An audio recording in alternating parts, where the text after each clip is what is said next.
Hello, আসসালামু আলাইকুম guys. আমি আজকে যাচ্ছি কোসাময়। কোসাময় যাওয়ার কয়েকটা মাধ্যম আছে, সেগুলো আমি আলোচনা করছি এবং আমি কিভাবে যাচ্ছি সেই নিয়ে আলোচনা করব। সো আমি এখন আছি হোটেলের লবিতে, দেখতে পাচ্ছেন। সো এখান থেকে আমাকে গাড়ি এসে পিক করে নিয়ে যাবে। তো কোসাময় যাওয়ার বেশ কয়েকটা মাধ্যম, এক এক করে বলি। আপনি যেতে পারেন বাসে, বাস থেকে সুরাতানি, সুরাতানি থেকে দনসাক পিয়ার, দনসাক পিয়ার থেকে ফেরি, দেন হচ্ছে ফেরি আপনাকে নিয়ে যাবে কোসাময়। আরেকটা হচ্ছে আপনার প্রাইভেট গাড়ি বুকিং দিতে পারেন ফুকেটের থেকে, ফুকেট পাতন যে কোনো জায়গা থেকে। সো এখান থেকে হচ্ছে কি আপনার চলে যাবেন দনসাক পিয়ার, দনসাক পিয়ার থেকে ফেরি টিকিট করে চলে যেতে পারবেন। আর আমি যেটা নিয়েছি এটা একটা easy solution as a single traveller. So আমি নিয়েছি হচ্ছে ডিরেক্ট মিনি ভ্যান দিয়ে আমাকে নিয়ে যাবে একবারে কোসামাই পিয়ার পর্যন্ত।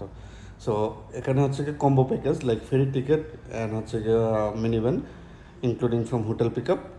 সো এটাকে আমাকে নিয়ে যাবে পাতং থেকে, আমার হোটেল থেকে।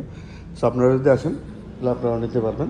সো আমি নিয়েছি হচ্ছে একুরিও ট্যুর থেকে। সো আপনারা চাইলে একুরিও ট্যুর থেকে এই সার্ভিসটা নিতে পারেন। তো তাহলে আপনারা হ্যাসেল ফ্রি চলে যেতে পারবেন যদি সিঙ্গেল এবং ডাবল হয়ে থাকেন, কস্ট মিনিমাইজ যদি করতে চান।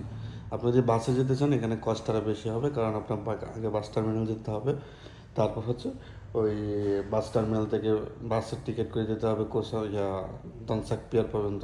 ডিরেক্টলি তনসাক পিয়ার পর্যন্ত নেই, সুরাতানি, সুরাতানি থেকে আবার প্রাইভেট গাড়িতে যেতে হবে তনসাক। সো এখানে মানে অনেক এক্সট্রা খরচ। সো আপনি যদি এটা ফুল প্যাকেজ নিয়ে নেন তাহলে এটা আপনাদের জন্য ইজি হবে। সো আপনারা ডিসক্রিপশনে দেওয়া লিঙ্কে যোগাযোগ করতে পারেন বা একুরিও পেজে, একুরিও টোর পেজে যোগাযোগ করতে পারেন। সো আজকে এই পর্যন্তই, ভালো থাকবেন।